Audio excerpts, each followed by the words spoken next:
ನಾವು ಪ್ರಿನ್ಸಿಪಲ್ ಬಿರುದು ಕೊಟ್ಟಿದ್ದೀವಿ ನಿಮಗೆ. ಸಪೋಸ್ ಕಾಫಿ ಕುಡಿಬೇಕು, ಕಾಫಿ ಹಾಕೊಳ್ಳ ಅವ್ರು ಹಾಕೊಳ್ತಾರೆ ಅಂತ ಇರ್ಬೋದಾಗಿತ್ತು. ಈಗ ಆ ಥರ ಇಲ್ಲ, ನಾವು ಹಾಕೊಳ್ಳ ನೋಡಿ.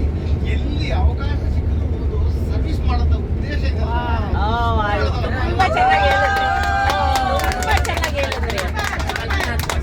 ಈ ರೀತಿ ಬಹಳಷ್ಟು ಜನದಲ್ಲಿ ನಾನು ನೋಡ್ತಾ ಇದ್ದೀನಿ. ಯಾಕಂದ್ರೆ ನಮ್ದು ಏನ್ ಕೆಲಸ ಅಂದ್ರೆ ನಮ್ಮ ವಿಕ್ರಮ್ ಜಾತಿಗೆ ನಾನು ತಿಳಿಸೋಲ್ಲ, ಮೇಷ್ಟ್ರು ಅಲ್ಲ. ಆದ್ರೆ ನಾನು ಮೇಷ್ಟ್ರು ಆಗ್ಬೇಕಂತ ಓದ್ದೆ, ಮೇಷ್ಟ್ರು ಆಗಲಿಲ್ಲ, ಬೇರೆ ವಿಷಯ. ಉದ್ದೇಶ ಇರೋದು ಇಂಥ ಮಾತು ಬಂದಿದೆ, ಅದು ಪಾಸಿಟಿವ್ ಆಗಿದೆಯಾ ನೆಗೆಟಿವ್ ಆಗಿದೆಯಾ, ಒಳಗೆ ಒಂದು ವರ್ಡ್ ಒಂದು ಸೆಂಟೆನ್ಸ್ ಈಚೆ ಬರೋದೇ ಗೊತ್ತಾಗ್ಬಿಡುತ್ತೆ.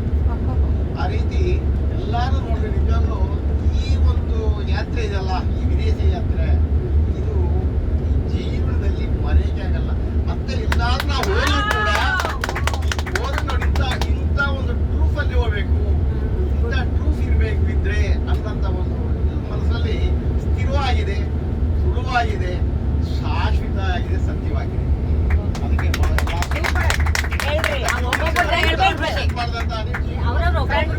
ನೀವು ನಮ್ಮ ಭಾಸ್ಕರ್ಜಿ, ನೀವು ರಾಘುರು ಅಂದ್ರು ಲೇದ್ರು ಮ್ಯಾರೇಜಿಂದ ಅದಂತ ಲೇರು ನೀವು నాకు ವಾಟ್ಸಪ್ ಪಾಸ್ಪೋರ್ಟ್. ಈಗ ನಾನು ಈಗ ಬರೋದಕ್ಕೆ ಮೇನ್ ಕಾರಣ ನಮ್ಮ ಡಾಕ್ಟರ್ ಭಾಸ್ಕರ್. ಅವ್ರ ಹೇಳಿದಿಲ್ಲ ಅಂದ್ರೆ ಬರ್ತಾ ಇರ್ಲಿಲ್ಲ. ನಿಮ್ಮಂತ ಒಂದು ಉತ್ತಮರನ್ನ, ನಿಮ್ಮಂತ ಒಂದು ನಿಜಾಯಿತಿ ಪರನ, ನಿಮ್ಮಂತ ಒಂದು ಆತ್ಮೀಯರನ್ನ ನಾನು ಕಳ್ಕೊಂಡಾಗ ಅದು ಉಳಿಸ್ಕೊಟ್ಟಿದ್ರು ನಮ್ಮ ಡಾಕ್ಟರ್ ಭಾಸ್ಕರ್.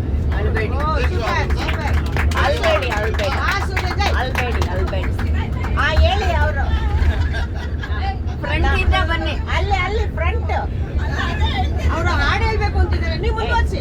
ಅಲ್ಲ ಈಗ ಬ್ರಹ್ಮವಿದ್ಯಾ ಅಂತ ಯಾರಾದ್ರೂ ವರ್ಡ್ ಕೇಳಿದಿರಮ್ಮ? ನಿಮ್ಗೆ ಪ್ರಶ್ನೆ ಆಗಿದೆ, ಯಾರು ಕೇಳಿದಿರ? Very good.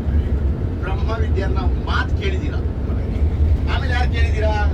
ಆಗ ಓ ಇದೇನು ದೊಡ್ಡ ಬ್ರಹ್ಮವಿದ್ಯೆನಾ, ನಮ್ಗೆ ಗೊತ್ತಿಲ್ವಾ ಅಂತಾರೆ. ಅಂದ್ರೆ ಅರ್ಥ ಏನು? ಬ್ರಹ್ಮವಿದ್ಯೆ ಸ್ವಲ್ಪ ಕಷ್ಟ ಅಂದಂಗ, ಇನ್ನೆಲ್ಲ ವಿದ್ಯೆನೂ ಸ್ವಲ್ಪ ಸುಲಭ ಅಂದಂಗ ಅರ್ಥ. ಓ ಇದೇನು ನನ್ಗೆ ಗೊತ್ತಿಲ್ವಾ, ಇದೇನು ಬ್ರಹ್ಮವಿದ್ಯೆನಾ ಅಂತಾರೆ. ಸಾಧಾರಣ ಒಂದು ಮಾತು ಕೂಡ ಅಂತಾರೆ. ಸೊ ಹಾಗಂದ್ರೆ ಬ್ರಹ್ಮವಿದ್ಯೆ ಸ್ವಲ್ಪ ಕಷ್ಟ, ರಿಮೈನಿಂಗ್ ಎಲ್ಲ ಸ್ವಲ್ಪ ಸುಲಭ ಅಂದಂಗೆ ಆಯ್ತು. ಇಲ್ಲ, ಬ್ರಹ್ಮವಿದ್ಯಾ ಅಂದ್ರೆ ಏನಮ್ಮ? ನಮ್ಮ ಮೇಡಮ್ ಅವ್ರು ಹೇಳ್ತಾರೆ. ಕರೆಕ್ಟ್, ಸೂಪರ್ ಆನ್ಸರ್, ಬಹಳ ಸಂತೋಷ. ನಮ್ಮ ಮೇಡಮ್ ಅವ್ರಿಗೆ ಎಲ್ಲರೂ ಕ್ಲಾಸ್ ಮಾಡಿ ಚಪ್ಪಾಳೆ. ಬ್ರಹ್ಮವಿದ್ಯೆ ಅಂದ್ರೆ ಬ್ರಹ್ಮವನ್ನು ತಿಳಿಯುವಂತ ವಿದ್ಯಾ, ಅದರಿಂದ ಅದಕ್ಕೆ ಬ್ರಹ್ಮವಿದ್ಯಾ ಅಂತ ಅಂತೇಳು. ಅದ್ರ ಮೇಲೆ ಒಂದು ತತ್ವ ಹೇಳ್ತೀನಿ ನಾನೀಗ. ಬ್ರಹ್ಮವಿದ್ಯನಾದಾನಿ ಭಾವ ಮಾದೆಟ್ಟಿದು ದೇಸಿಕೇಂದ್ರ. ಬ್ರಹ್ಮವಿದ್ಯೆ ಅಂದ್ರೆ ಅದ್ರ ಭಾವ ಏನು ನನಗೆ ತಿಳಿಸು ದೇಸಿಕೇಂದ್ರ ಅಂತ ಒಂದು ಶಿಷ್ಯ ನರಸಿಂಹರು ಅಂತ ಒಂದು ಶಿಷ್ಯರು ಶೇಷಾಚಲ ಸ್ವಾಮಿಗಳು ಅನ್ನೋ ಒಂದು ಗುರು ಕೇಳ್ತಾರೆ, ಬ್ರಹ್ಮವಿದ್ಯೆ ಅಂದ್ರೆ ಏನು, ಅದ್ರ ಎಕ್ಸ್ಪ್ಲೇನ್ ಮಾಡು. ಅಲ್ಲ ಬ್ರಹ್ಮಾಂಚಿನದೇ ಬ್ರಹ್ಮವಿದ್ಯೆಯನು ಭಕ್ತವರ್ಯ. ಓ ಭಕ್ತ, ಎಲ್ಲಾನು ನಿನ್ಗೆ ಬ್ರಹ್ಮನಾಗೆ ಕಾಣಿಸ್ಬೇಕು, ಅದು ಬ್ರಹ್ಮವಿದ್ಯೆ ಅಂದ್ರೆ. ಎಲ್ಲಾನು ಸಕಲವೂ ಬ್ರಹ್ಮನಾಗೆ ನಿನಗೆ ಕಾಣಿಸ್ಬೇಕು ಅಂತ ಹೇಳ್ತಾರೆ. ಬ್ರಹ್ಮಂಬು ಸೇವಿಂಪ ಫಲಮೇ ಮೀಗಲದಯ್ಯ ದೇಸಿಕ. ಬ್ರಹ್ಮನ ಸೇವೆ ಮಾಡಿದ್ರೆ ಲಾಭ ಏನು, ಯೋಜನೆ ಏನು?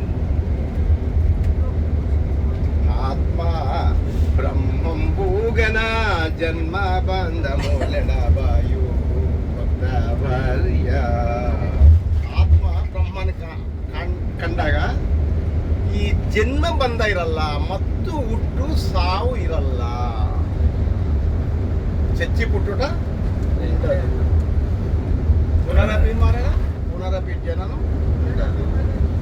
ఎప్పుడు నీవు నీ లోపల ఉండేటువంటి ఆత్మ బ్రహ్మాన్ని నీవు గన్నప్పుడు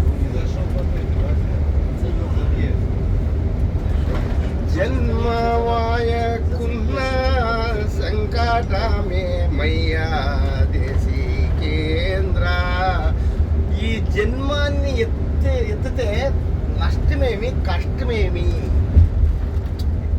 ఈ సినిమా అయితే ఇంకో ఈ షర్ట్ పోతే ఇంకొక షర్ట్ వేసుకున్నట్ల, ఈ బట్ట పోతే ఇంకొక కార్ పోతే ఇంకొక కార్ తీసుకున్నట్ల, ఈ శరీరం పోతే ఇంకొక శరీరం ఎత్తుకుంటుంది. దాంట్లో నష్టమేమి? చాలా జన్మాలెత్తుటే గొప్ప సంకటమగునయ్యా భక్తవర్య. చాలా జన్మాలు ఎత్తేదే పెద్ద కష్టము. అనేక జన్మాల్లో మనం పుట్టేది చచ్చేది ఇదే పెద్ద కష్టము. జన్మవాసి పొందు సౌఖ్యమదేమయ్యా దేశికేంద్ర.